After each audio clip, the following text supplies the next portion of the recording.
Hey everybody, it is Michael, and today I'm going to be talking about the new episode of The Good Place. It's not really new, I'm like a week late because I was out of town, but now I'm home and I can talk about the episode again before tomorrow's new episode. Yeah, let's do this. So, there were two main things that I took away from this episode. The first one being, there's a real good place? What?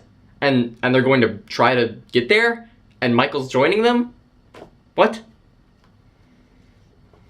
My first, immediate thought is Michael even allowed to be in the good place? He's a demon. Like he's an actual, legitimate demon. Or a devil, as Eleanor called him throughout the episode. Or a devil, as Eleanor said in this episode.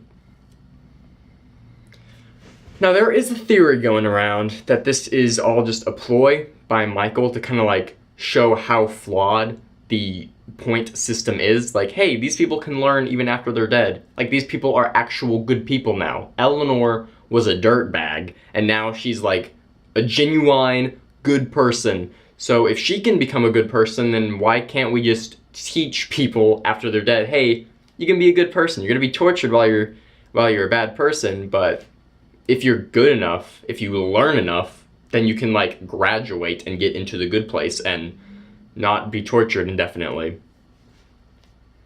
I kind of like that. I think it's that's an interesting idea. Maybe not necessarily a ploy by Michael, because I do kind of like the fact that he's oh, I'm blackmailed. We gotta there's a threat, instead of just the whole thing. Sorry, there's a little bit of dust right there. But it would be interesting if this is the route where it ended up going, just saying, hey, points are stupid. You can just be a good person. Doesn't matter. Just be a good person. Just because you accidentally did something mean 5 years ago doesn't mean that you're going to be going to hell for eternity. It just means, hey, be better. You have to be better. And there's another theory, quite opposite to that, is that they're still in the bad place with no chance of getting out. And Michael telling them, hey, maybe we can get to a real good place. Is he trustworthy? I mean, he's lied multiple times. He even told us in this episode, hey, you shouldn't do this. Logically, this is a stupid idea. But you have to, even though you shouldn't. It's your only option. There's, it's during the day, sort of, they have to, I'm just going by day and night because this will be easier. During the day, they're out in public and having to pretend that they're someone they're not, and, acting oh, what? This is heaven, obviously. But then at night, they're going to be studying and in class. And this is how they're going to be for forever, because they're never actually going to be able to get into a better place, because there is no better place. Bringing Michael into that, though, could be, I don't know, what gives it away? What ruins it? I don't know, but him being a student now, it's gonna lead to some fun adventures. And then this also, but this whole thing being part of still torturing them doesn't really explain, the behind the scenes where it's just Michael and Vicky and she's blackmailing him. Doesn't really explain that, but I trust these writers. I have full faith in these writers. There are lots of other shows that I'm watching where it's yeah, I'm expecting some of these things to be answered, but whatever. I mean, the writers will hopefully answer one or two of these things. This show, I have full faith in these writers. I have full faith that no matter what they do, they can make it good. Even if this ends up being Michael's bad place, also known as the worst theory out there, I'm sure that these writers can definitely pull it off to a point where it's oh, this is the best episode yet, even though they did the most obvious thing that they could have. This is amazing.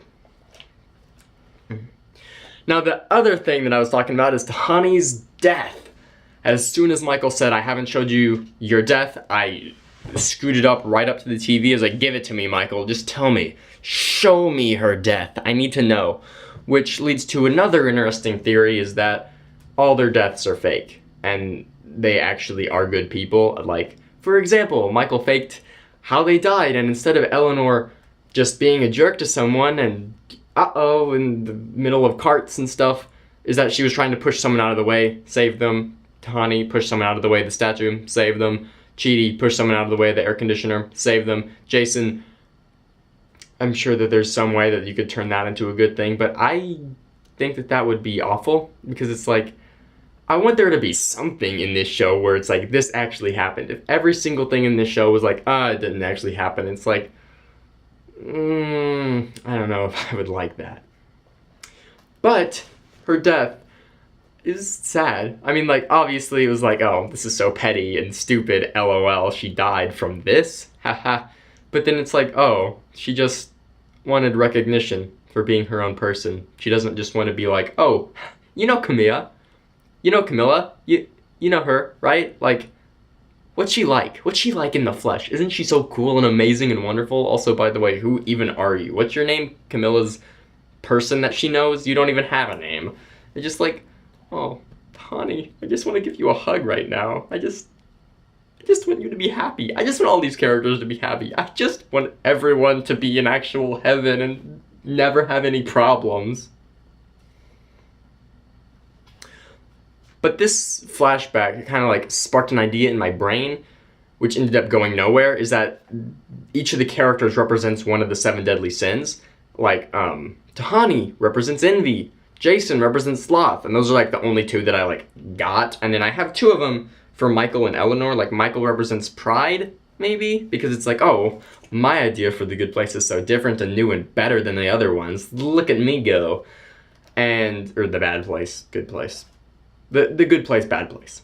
You know what I mean. And Eleanor, I have greed, because, I mean, is the closest thing to selfishness that was out of the 7 deadly sins. But I don't know. Michael's and Eleanor's, I just don't feel. I'm looking at my notes, by the way. If you're curious, I have some good place notes.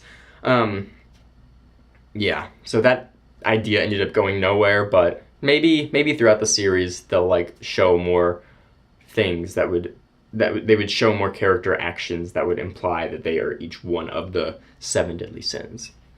Also, another thing, Chidi immediately making a choice that he wanted to side with Michael, and Eleanor calling him out on it, because everyone would be like, oh, obviously Chidi's going to be the one that like questions it, and Eleanor's going to be like, yeah, obviously we're going to do something that we can get into the actual good place. Heck yeah.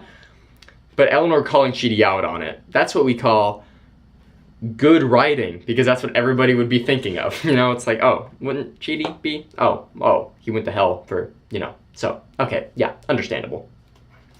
And then I have a few various other things, false memories I have written, equals bad theory, because, I don't know, I just think it wouldn't be satisfying to all of their theory, or it wouldn't be satisfying to just learn, their flashbacks were fake because they're actually good people who were just sent to hell, because why not, LOL. Jason's face when Janet gives him the sparkler is adorable. The acting, as usual, is phenomenal, especially the ending. One of my favorite parts, I don't know why it was one of my favorite parts, it just resonated with me, was the very end when Vicky started singing, and then it showed Chidi, Eleanor, and Michael just kind of like glance at each other and like, like, it's just, these actors are so amazing and wonderful, and even just the tiniest little, like, movement of an eyebrow, it captures so much emotion, and you can tell exactly what the characters are thinking, and it's just, I don't know if there's another show that has ever been as well cast as this show. So props to the casting director. I know I'm going to say that like every week, but it's so true. This show is just so wonderful. Another wonderful, amazing episode. I want to call it a good episode just because it's like, good place, good episode. And like every time I want to talk about the show, it's like, it's so good. And everyone's going to be like, because that's good in the name. It's like, no, that's not even doing it justice. It's like, it's one of the best shows I've ever seen in my life. Every episode is better than the last. I could just go on with this for a while. I'm so glad that the show is picking up steam. Like, now that it was put on Netflix, it's actually everywhere. I was in my media class, and there's this girl in front of me who was just on Tumblr, and she was scrolling through, and I just see like a giant set of GIFs and reaction images of The Good Place. That one scene where Janet keeps giving Michael the cacti. Yeah, I just saw it, and I was just like, I was wanting to scream. I was like, oh my goodness, you, there. I have no idea who you are, but you're looking at Good Place stuff, so I like you. Anyway, I'm kind of going off topic here. I'll see you. Keep on. Sorry. That wasn't able to just put my journal right there. I'll see you guys, like, tomorrow for another Good Place episode. Hopefully it's as good as this one. I have no doubts it will be. I have no doubts that it won't be. It's gonna be good, is what it's what I'm meaning to say. Anyway, I'll see you guys then. Goodbye. Thank you all for watching, my guys, gals, and non-binary pals. I wanted to somehow end this video off with, no thanks, I'm gonna sing it to you instead, but I couldn't think of a good flow, so I just added it to the end. Because unlike the Good Place writers, I am a bad writer.